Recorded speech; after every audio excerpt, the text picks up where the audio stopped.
Day 26, no exclusive. A few weeks ago, I gave a list of anime for my fellow bi people. In that video, I mentioned a series with no explanation and told y'all to give me something that you should never give a stranger on the internet, your trust. But today I'm going to finally elaborate on that anime, really more so its manga, that's bi as ever living fuck. That series, of course, being Tensei Akujo no Kuro Rekishi, aka The Dark History of the Reincarnated Villainess, or for short, in my preferred way of referring to it, Tenkuro. We will get to the bi appeal eventually, but as always, I have to pad the video with context. Engagement, guys. Tenkuro is an isekai fantasy story about a woman named Konoha no Gakure, who of course gets slammed by Truck-kun and reincarnates in another world. However, the world she reincarnates into is her adolescent fanfiction known as The Dark History. Not only that, she's reincarnated as the villainess of her story, namely Iana Magnolia, and so she has to navigate her fanfiction and all the first-hand embarrassment it causes her as she tries not to die again. For the sake of preventing confusion and in line with the story, I will henceforth be referring to the protagonist, the one who created the entire story that the story takes place in, as Iana. Her true name from when she was alive, as I mentioned, was Konoha. However, the heroine of her fanfiction and her isekai sister shares her name for the exact reasons that you can assume, given that she is reincarnated in her self-insert fanfiction from her youth. So Iana is the protagonist of Tenkuro and the girl who was reincarnated. Konoha is her sister and her self-insert character. Clarification is key. Tenkuro's anime aired last fall as one of the many shoujo airing that same season, and funny enough, going into the season, it was actually the last shoujo that I decided to pick up. In fact, I almost didn't, but I was watching the rest, so what was one more? In spite of the fact that going in, it was the shoujo anime that I was the least interested in, I came out of the season with it being my second favorite out of the batch. It was only beaten by Kimi Koei. I didn't think that it would ultimately get a second season, so I put it on my never-ending PTR and went on with my life. Until a surprise OVA dropped in early April, took the time to watch it, and my curiosity and interest was piqued all over again. Conveniently, I was sick at the time and had just binged the Uruwashi no Yoi no Ski manga. We're not addressing that one. So I figured, let's binge another one. And honestly, I know I was not well, but the shit felt like a fever dream, and it skyrocketed into being one of my favorite things of all time. In fact, it might be arguably my favorite shoujo manga of all time. Anime and manga spoilers from this point forward, you have been warned. I think if you're a subscriber of mine and you're a fan of either the same or similar things, fanfiction, BL, fuckery, then it will aggressively appeal to you regardless of your specific identity, since it's full of personal attacks and jokes that are top to bottom hysterical for weebs who have dabbled in the shits. I will say that it was not something that I immediately had my mind changed on. In fact, after the first episode, I was considering dropping it, but I gave it one more try, and as soon as she mentioned having created a carnal beast intended to ravish the heroine for her pleasure, I was sold. And I should have known I'd be sold because 1, it's a shoujo isekai, 2, it's a Lala publication who have done basically all of my shoujo faves, and 3, the anime was done by Studio Dean. Hello, BL Mount Rushmore. I can't recommend it enough. The manga is where shit really ramps up to unhinged levels never thought possible, and where shit gets a lot more bi, outside of how bi the anime already was. First and foremost, the series has bi appeal because the protagonist is a fan of the holy trinity of Otome, BL, and GL, father, son, and holy sapphic, a woman. Iana's proximity to bisexuality is rooted in her displays of affection for different characters and different genders and her affinity to different scenarios and genres. In spite of the straight woman moniker that is often attributed to Fujoshi, a significant amount of them are actually queer women, as all of you, of course, either know or are. So the notion of Iana being bi is not off the table, but there is a level of deniability that I cannot that strongly argue against, although I do argue against it fairly strongly. What can't be denied, however, is the bisexuality of one of Iana's suitors, Yatori. So for context, to reiterate again, because it can get a little confusing, Konoha is Iana's self-insert heroine. Konoha's love interest is a man named Ginofordo, who Iana in her previous life constructed to be her fantasy boyfriend. So when Iana reincarnates as Iana, she is now the sister of her self-insert, and no longer the object of her imaginary boyfriend's affection, even though she is still very much attracted to him. And I would be too. Someone who shares that attraction to said imaginary boyfriend is the character Yatori. Yatori is a childhood friend of Ginofordo who has been in love with him ever since their academy days, and turned into a womanizer in order to cope with the fact Ginofordo doesn't reciprocate his feelings. Yatori is so down bad for Ginofordo, he bought a tree known for its legend about reciprocating crushes, specifically after Ginofordo expressed wanting to visit it with Konoha due to his jealousy. Eventually, Iana meets Yatori for the first time. They start out at odds because he knows her as Konoha's evil sister and thus an enemy of his man, but eventually, because of a mind-reading misinterpretation, he comes to understand Iana, seeing as they share unrequited feelings for Ginofordo. And thus he becomes her fake fiancé, all while developing real feelings for her, while the two simultaneously share their affections for Ginofordo with each other.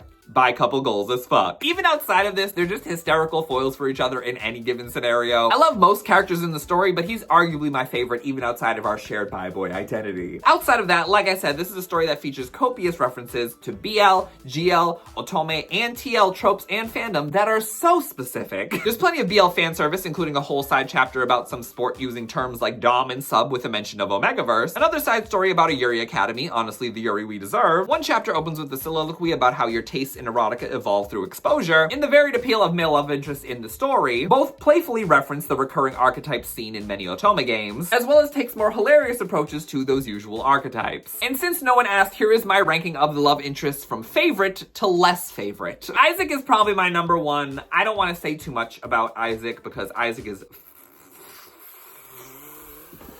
I think his and Iana's arc as characters and the little bit of romance is really fun to experience yourself. Yatori actually, unironically, is probably my number two. He like annoys the fuck out of her. She annoys the fuck out of him. He does genuinely care for her, so like I am somewhat rooting for him. Shoujo is actually my like number third, and I never thought that I would ever consider him. I didn't love him when he first popped up, but after we'll call it the acrylic stand arc, he's like shot up in the rankings. I would say he's like probably neck and neck with Yatori. Ginofordo, I will say, I don't want to spoil too much. There's also backstory between him and Iana's relationship that is explored in the manga that kind of complicates and like frames a lot of like what goes on between them in like a fascinating and enthralling new light. However, obviously the way the story goes though, like he is set up to be with Konoha. And also just because if we're talking about the nature of who the true antagonists of the story are at this point, which I actually won't spoil because it's like fascinating shit. And it's just so,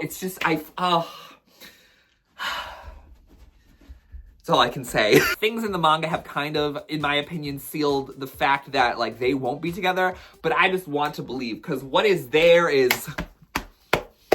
Love that shit. Let me not give myself a heart attack. Manoa, who is the only woman on...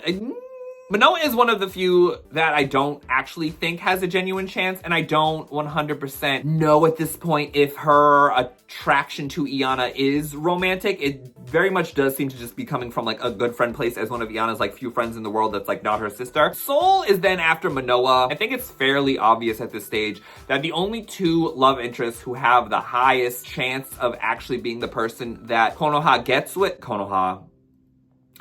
gets with. See what I mean about the confusing? It's either going to be Soul or Yomi. Like, that is very clearly how the manga has presented itself from the beginning. I think Soul is most likely going to be the one that she ultimately chooses. However, that being said, this story goes above and beyond. So who is she going to end up with in the end? I genuinely, honestly do not know. Yomi is after that. I like Yomi a little less than Soul. I do like Yomi, but I don't know. Something about like him and Iana's relationship just doesn't draw me in as much as everybody else above them. So there's that. I would rank Konoha higher, but I feel like there's no way in hell. Technically, they're not related. If it happened, like, honestly, like, I would probably rank her higher above Yomi and Soul. But the last person I would say in the rank of the love interest that I perceive as being all the love interests so far, like, honestly, is Agneath. And Agneath is just, like, new into the being a possible love interest for Konoha.